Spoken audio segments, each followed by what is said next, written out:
Entrevista.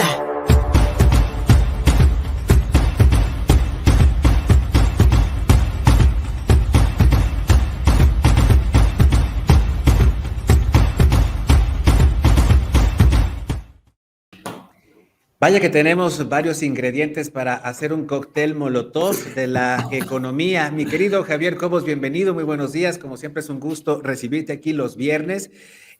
Varios aspectos que tienen que ver especialmente con la situación mundial, el conflicto entre Rusia y Ucrania, la decisión de la Fed allá en los Estados Unidos de elevar las tasas de interés, nuestro entorno inflacionario que compartimos con prácticamente el mundo, el mercado energético, amigo mío, que ha dejado los precios de la gasolina hasta el 25 pesos, lo negaban, pero tú lo dijiste desde hace varias semanas, que los energéticos iban para arriba, un concepto que a lo mejor tendríamos otra oportunidad también de extenderlo, es tan inflación, que ya nos explicarás, y lo que nos hablabas de hace unas semanas, querido amigo, la prórroga a la reforma eléctrica que deja en suspenso a los mercados. La tormenta perfecta. Le podría poner Hollywood a esta situación. Mi querido Javier Cobos, bienvenido, buenos días.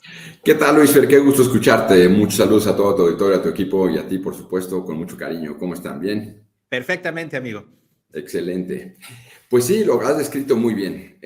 Ahora nos encontramos con una serie de factores que, pues bueno, ya no los repito porque ya los mencionaste, prácticamente son unos 5 o 6 factores que se van conjuntando de manera circunstancial a nivel mundial, por un lado, y por otro lado a nivel doméstico, que pues tampoco están ayudando mucho. El primero de ellos que tú bien comentabas, pues es el tema de lo de la guerra o la invasión de Rusia a Ucrania, que bueno, precisamente lo que comentamos en la reunión pasada es que esto detonaba, en la antepasada más bien, detonaba una presión inflacionaria sobre los precios de los energéticos. Y bueno, como tú bien lo comentaste, eso lo dijimos hace 2 semanas, ya lo estamos viendo.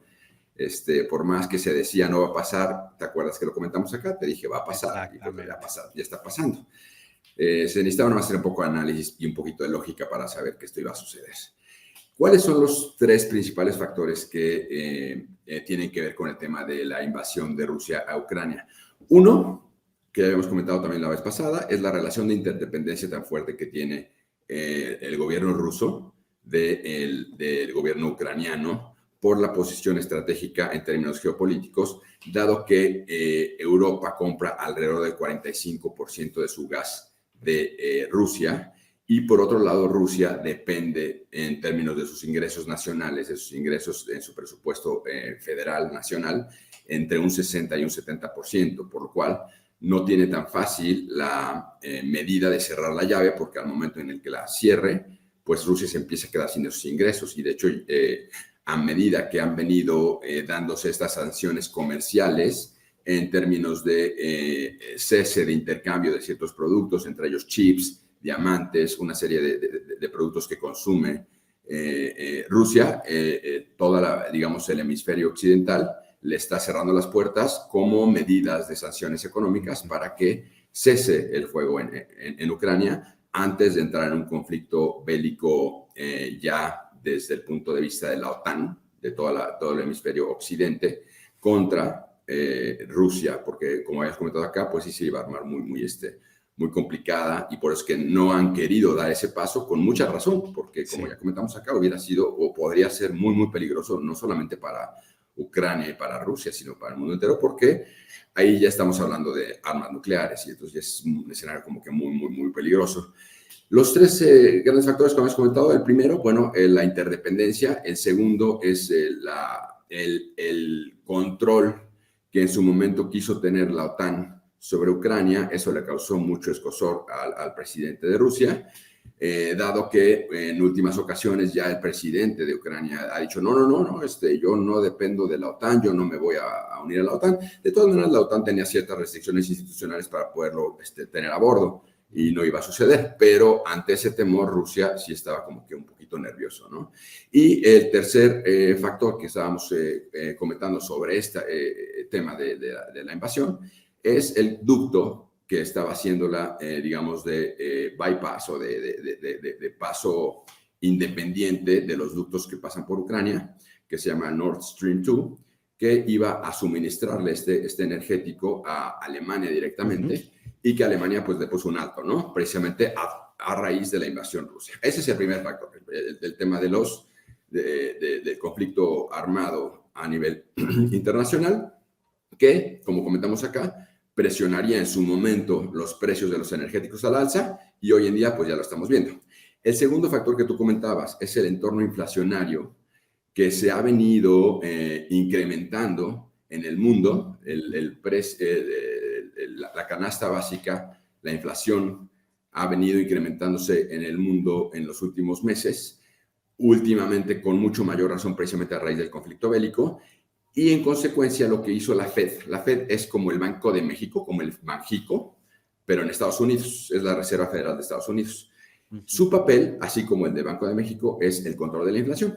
Entonces, una medida de control de la inflación que se está disparando fuertemente en Estados Unidos, de hecho, estamos hablando que si había venido promediando un 2% en 2020, más o menos, ya estamos ahorita en 2022, estaba más o menos en 2% la inflación está en Estados Unidos. Actualmente están un poquito ya alarmados porque la inflación ya llegó a los 7.9%, es un nivel histórico en Estados Unidos. Por lo tanto, la Fed tomó medidas y fue precisamente que incrementó en 25 puntos base, o sea, 0.25 puntitos su tasa, es decir, la pasó de 0.25% a 0.5%. ¿Eso cómo nos impacta tanto a nivel, digamos, su país, en este caso estamos hablando de Estados Unidos, como en México? En primer lugar, lo que sucede en Estados Unidos es que esta medida lo que hace es detiene un poquito el crecimiento económico para reducir presiones inflacionarias. Eso es lo que hace precisamente la alza en tasas de interés de 0.25 a 0.5%. ¿Qué es lo que sucede cuando un gobierno incrementa sus tasas de referencia? Normalmente los inversionistas tienen que tomar una decisión entre dos variables. Una es, ¿lo meto a inversiones financieras, mi recurso, mi dinero, o lo invierto en infraestructura productiva o en fierros, digamos, ¿no? Al momento que la tasa de referencia en Estados Unidos se eleva, se vuelve un poco más atractivo no invertir tanto en infraestructura, sino invertir mucho más en instrumentos financieros. Eso atrae capitales, aguas, que los capitales están compitiendo a nivel mundial. Y los capitales, si de por sí se nos estaban yendo por la incertidumbre que tenemos a nivel doméstico a diferentes mercados, entre ellos Estados Unidos, con el alza en la tasa que a partir del miércoles elevó la Fed de 0.25 a 0.5%, lo que sucede es que se van o se están ya atrayendo todavía a mayor velocidad los capitales para migrar a un concepto que se llama flight to quality. Significa vuelo a la calidad. O sea, si el dólar es mucho más seguro y aparte me está dando un premio de 0.25% adicional, los que estaban indecisos entre lanzarse a Estados Unidos en términos de poner sus recursos o no, lo van a hacer. ¿Por qué? Porque las condiciones de certidumbre en México pues no están dadas. Entonces, bueno, por un lado, el efecto de este flight to quality. Por otro lado, la baja en la inversión en Estados Unidos implica que ellos van a dejar, valga la redundancia, de estar invirtiendo en fierros en su país, es decir, en Estados Unidos. Y nosotros somos, bueno, es nuestro principal socio comercial y les exportamos muchísimo material para que ellos inviertan y van a desacelerar su inversión. ¿Qué es lo que va a pasar? Que las exportaciones nuestras se van a ver mermadas. Y nosotros, como economía mexicana, vivimos en gran parte de nuestras exportaciones porque son un componente importante de nuestra economía que genera empleo. Entonces, por ese lado, no es muy bonito el escenario. En un tercer lugar, tenemos que precisamente la desaceleración económica en general en el mercado estadounidense no solamente va a reducir el apetito por nuestras exportaciones o sus importaciones por ese decrecimiento en la inversión, sino que en general la dinámica de crecimiento económico en Estados Unidos se va a ver desacelerada. Y normalmente el vínculo que tenemos nosotros como México con Estados Unidos, cuando la economía estadounidense, y está más que probado, se desacelera, la economía mexicana se desacelera mucho más. En el tema, por ejemplo, inflacionario que tú comentabas, estábamos viendo presiones de precios en los energéticos. En Estados Unidos se vio en el último año, a nivel anualizado, un incremento en precios de la gasolina de 38%, por ejemplo, del gas en 23%, la electricidad de 9%, y esta tasa global de inflacionaria en Estados Unidos, no vista hace muchísimos años, de 7.9%, no se había visto desde 1982. Wow. Entonces, esa es una razón por la que precisamente la Fed incrementa sus tasas de interés para poder controlar su inflación. ¿Qué es lo que pasa en nuestro país? ¿Qué es lo que pasa en México? ¿Qué es lo que normalmente aquí nosotros analizamos? Bueno, o sea, es lo que pasa en el mundo. Bueno, ¿qué estaría pasando en México? Sí. Uno, el precio del gas natural, a raíz precisamente de este contexto inflacionario mundial, va a seguir incrementándose. El precio del petróleo, diésel, aluminio y de cemento, de la misma manera. Incluso ya los industriales ya publicaron que los insumos que ellos están utilizando precisamente para poder llevar a cabo crecimiento económico a través de la industria de la construcción, están viendo fuertemente incrementados sus precios en términos de sus insumos. De hecho, Goldman Sachs revisó ya la estimación de crecimiento económico a 1.4% para 2022. Eso venía de un 1.7. Si te acuerdas, cuando estábamos acá el 25 de febrero de 2022, comentamos que Bank of America redujo su previsión de crecimiento económico de 2.5 a 1.5. Bueno, Goldman Sachs ayer o antier revisó su previsión de crecimiento económico para México en 1.4, más o menos como lo hizo Bank of America hace algunas semanas.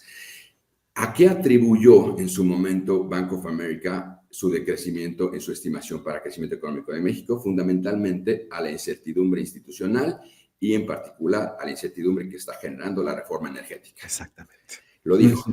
Ya no te digo las otras, ¿cómo se llama esto? Revisiones a la baja de crecimiento económico de la CEPAL a 2.9, de Fondo Monetario Internacional a 2.8, de Credit Suisse a 1.7 y del Banco Mundial lo traemos como a 3%. Ok, el tercer factor que platicaste, la crisis en el mercado energético mundial.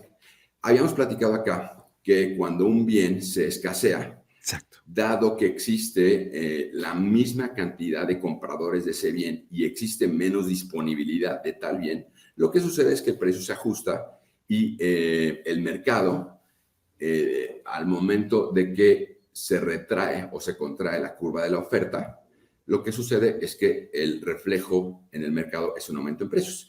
Eso lo estamos viendo tanto para el bien per se, que es el gas natural, como para los bienes sustitutos, que por ejemplo en este caso de energía eléctrica, y como aquí lo platicamos, ahorita ya vimos lo que ya habíamos comentado, de ¿sí? una presión en los precios de los energéticos, especialmente el petróleo y sus derivados. Después va a venir la electricidad, y como lo he dicho creo que por tercera ocasión, que no sea que no se dijo, después viene la electricidad, salvo que se subsidie, pero lo mismo ya habíamos comentado, si se subsidia, pues sale también del presupuesto público. Exactamente. Siguiente. Como está pasando con las gasolinas, mi querido Javier. Sí, Estados Unidos, como te comentaba, está viendo el incremento en la gasolina en un 38%. Si bien su índice general de precios, su tasa de cambio en la canasta básica de precios ya está en 7.9%, que es algo no visto desde 1982, el precio de las gasolinas en particular, como lo dijimos aquí hace 2 semanas, se iba a incrementar y Estados Unidos lo acaba de publicar que se incrementó en 38%. Y en México, pues bueno, no va a ser la excepción por más que se diga en el discurso político. Luego, el otro factor, el tema que tú me preguntabas, ¿qué onda con la estanflación? La estanflación es una condición económica de una combinación de crecimiento económico, es decir, si podemos probar nosotros que ya hay recesión económica en términos técnicos, y esta es definida por 2 trimestres al hilo de decrecimiento económico, cosa que ya se dio en el caso mexicano, y estamos hablando del tercer trimestre del año pasado, que decrecimos en 0.43%, y del cuarto trimestre, es decir, el siguiente trimestre al hilo, también de decrecimiento de 0.08%. Eso nos configura un escenario que se llama recesión técnica. Si a eso le sumamos un escenario que a febrero de 2022 tenemos una inflación no vista en 20 años de 7.28%, ya casi 7.3%, yo creo que a marzo sí le va a pegar a 7.3%, se configura precisamente las condiciones de esta inflación. Esta inflación significa elevadas tasas de inflación a la vez que de crecimiento económico, y pues eso es indiscutible porque está en las estadísticas, no es mi opinión. La OCDE, es decir, la Organización para la Cooperación y Desarrollo Económico, publicó recientemente que México es uno de los 6 países del G20, uno de los 6, que no ha podido recuperarse de la pandemia. Es decir, de los 20, 6 no se han podido recuperar de la pandemia, pero 16 sí. Quiere decir que sí se puede. Exacto. Pero en México no hemos podido, por las razones que ya hemos venido comentando. No hay las condiciones de certidumbre para los inversionistas para que puedan dejar su dinero acá y puedan hacer inversiones productivas y fomento del empleo, crecimiento económico y desarrollo próspero para tener una clase media mucho más robusta. Y ese es el tema de esta inflación. Y termino con el tema que ya hemos comentado acá sobre la reforma eléctrica. Exacto. Voy a recapitular muy rápido. No sé cómo andamos de tiempo, pero vamos a recapitular lo más rápido que Sí. Adelante, okay. Javier. El tema de la reforma eléctrica. En un primer momento se intentó hacer una reforma a la ley de la industria eléctrica. Y eso fue desde febrero, principios de febrero de 2021, o sea, hace un poquito más de un año. Pero pues fue, y aquí lo platicamos incluso en tu programa, creo que en la primera invitación que me hiciste favor de compartir aquí en tu programa, comentamos precisamente que esa reforma de ley era completamente inconstitucional y que no había manera de que pasara, porque era violatoria del 25, 27 y 28 constitucionales y nunca iba a pasar. Y efectivamente no pasó, no pasó que se tuvo que volver a enviar ya una reforma constitucional el 1 de octubre del año pasado, 2021, y que supuestamente tendría que ser discutida el año pasado. Sin embargo, como hubo un par de visitas del embajador de Estados Unidos en México, Kenneth Salazar, manifestando serias preocupaciones por esta reforma constitucional, decidieron apaciguar un poquito el escenario y decir, mandémosla al 15 de abril.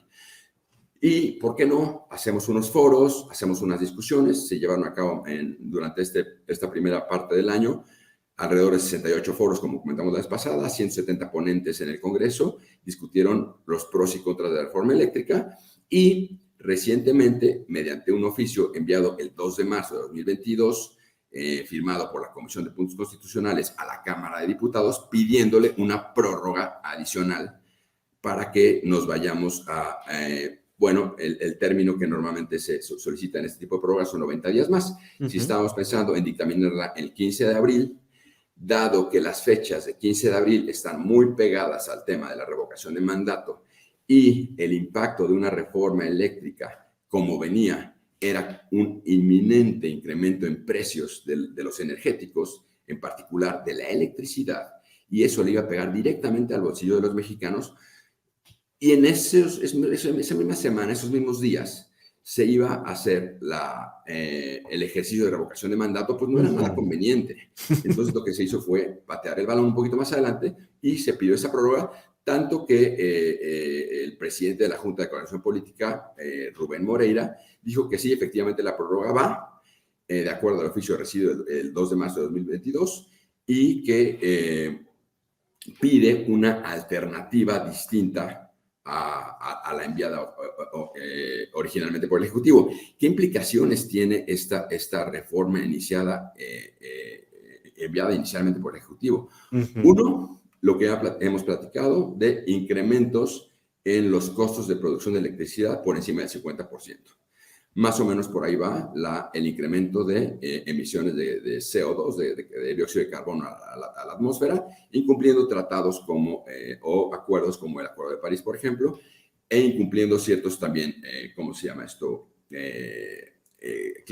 Artículos del TEMEC. Del TEMEC. ¿No? Así es. En lo que se hace esta prórroga, o sea, ya se tenía que haber puesto fecha, que era supuestamente el 15 de abril para dictaminarse. Dolph Phelps, que es una consultora internacional, estima que se están deteniendo entre 30 y 50 mil millones de dólares por la reforma eléctrica, por la incertidumbre. También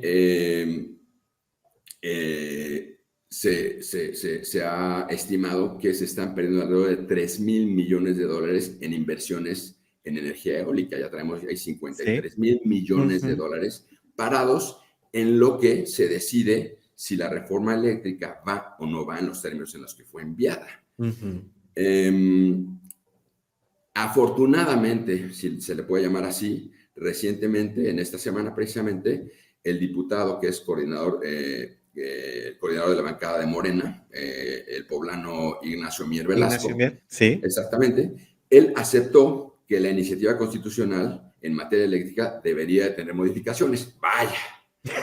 Sin embargo, sí. Lo que deja ver no da ninguna claridad sobre qué modificaciones se harían a la reforma inicialmente enviada. Solamente da 4 variables que podrían ser modificadas. Una de ellas es que va a declarar, valga la expresión, el acceso a la electricidad como un derecho humano. Y entonces eso es una reforma constitucional. Vamos a decir que el acceso a la electricidad es un derecho humano. Bien, eso suena interesante. El segundo punto es que va a permitir la participación social en el mercado. Ojo, la participación social es lo mismo que la participación de los privados.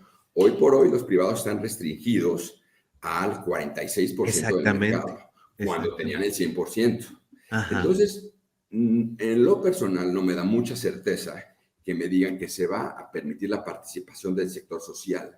Al sector privado esto no le va a dar ninguna seguridad. Exactamente. O sea, si a mí me dijera el diputado Ignacio Mier Velasco que se pretende hacer una modificación a esta iniciativa de reforma eléctrica a nivel constitucional que inicialmente fue planteada, cuando limitó la participación de los privados al 46%, y ahora me dice que podría participar el sector social, no me resuelve el problema de los privados. Entonces, la incertidumbre persiste. Exactamente, vamos cambiando de discurso conforme la coyuntura, mi querido Javier, y como bien decías, la expectativa de los mercados es enorme. ¿Cuántos miles de millones de dólares están detenidos en posibles inversiones en nuestro país? Y lo que hacemos es pelearnos con los eurodiputados porque tenemos broncas con Iberdrola porque nos hace competencia en la generación de energía eléctrica porque es más barata. Bendita competencia. Bendita competencia porque nos beneficia a nosotros como consumidores y podemos elegir quién nos vende energía más barata y sobre todo podemos escoger quién nos venda energía producida de fuentes limpias o lo más limpio posible, por así decirlo, como el viento o el sol. Y mi querido amigo, lo mismo está pasando para que cerremos un poquito, porque yo creo que la gente tiene ahorita una verdadera bronca con la gasolina, amigo mío. Pero el presidente ya por fin reconoce que el conflicto Rusia-Ucrania está moviendo los mercados energéticos y lo que está haciendo el gobierno, hoy el Financiero lo está publicando hace un par de horas, por segunda semana al hilo, el gobierno no va a cobrar el impuesto especial sobre producción y servicios, el famoso IEPS en las gasolinas, para entonces subsidiar, hay que decirlo, para subsidiar hasta con 5 pesos con 23 centavos el litro de diésel, 3.78 para la roja y 2.74 para la verde. Como bien decías, lo que con la luz también se puede hacer con la energía eléctrica para que entonces pase la revocación de mandato y no nos enojemos porque hubo un alza en el precio de los energéticos, Javier. Efectivamente, Luis, pero efectivamente aquí el ambiente político juega un papel muy, muy importante. O sea, si tenemos que enfrentarnos a una reforma eléctrica en la que nos va a impactar directamente los precios de la electricidad y nos va a impactar en el bolsillo de cada uno de los ciudadanos de a pie, todos. En los mismos días que vamos a la revocación de mandato, esta revocación puede, mira, al final del día se va a quedar. Exactamente. Pero... Exactamente, es un ejercicio inútil, amigo, hay que decirlo, la verdad es un ejercicio inútil porque la gran mayoría de las mexicanas y de los mexicanos queremos que termine. Realmente es un estudio de mercado, es un estudio de popularidad que nos va a salir muy, muy caro, pero que para el presidente pues es parte de la retórica y es en lo que te quisiera insistir por último, Javier. el mantener la retórica, el discurso de izquierda, y déjame poner estas entre comillas, muchas comillas en la palabra, entre la palabra izquierda, porque a, veríamos entonces un gobierno que realmente esté, vaya, distribuyendo la riqueza, generándola, para entonces nivelar un poco esta desigualdad tan terrible que vive nuestro país y que ha sido parte del discurso. Pero lamentablemente las decisiones políticas para mantener el discurso y para mantener la imagen nos está saliendo muy caro, no solamente para quien tiene un negocio, sino para quien vive al día, mi querido amigo. Sí, Luis Fer, muy caro en términos de la incertidumbre que se está viviendo en el país a raíz de un marco institucional tan débil. Incluso, como habíamos comentado, el propio Goldman Sachs, cuando hace su revisión de crecimiento a la baja, lo atribuye a un marco institucional debilitado. ¿Débil? Esa es una. A expensas de un hombre, amigo. Sí, sí. Sí, hay que decirlo, sí, hay que decirlo. O sea, si al presidente se le ocurre que una compañía que invirtió millones de dólares en Mexicali diga, no, voy a hacer una consulta y que se vaya, ¿qué hace la compañía con esos millones de dólares invertidos? Miles de millones de dólares, Luis Miles Fernando. de millones de dólares invertidos. Ahorita lo que comentaba esta consultora Dolphin Phelps, o sea, ellos estiman entre 30 y 50 mil millones de dólares detenidos por la incertidumbre de la reforma eléctrica, detenidos por la incertidumbre, y nos damos el lujo de prorrogar el dictamen, pues para que se sigan deteniendo, pues despreciables 50 mil millones de dólares, por ejemplo. La inversión en energía eólica, que también está ahorita detenida, es de 3 mil millones de dólares. ¿Tú sabes cuántos empleos puede generar a los mexicanos esa cantidad de dinero? Pero no, eso con muy buenas razones los inversionistas se están esperando. ¿Y sabes cuál es su decisión? Es, si sale la reforma eléctrica en condiciones no favorables para que yo meta esos 50 mil millones de dólares, no los meto en México, los meto en otro lado. ¿Y qué es lo que va a pasar con los empleos que se iban a generar con esos 50 mil millones de dólares? Ya no se van a generar. Y entonces, ¿qué esperamos de un crecimiento económico vigoroso y un fortalecimiento de la clase media en México?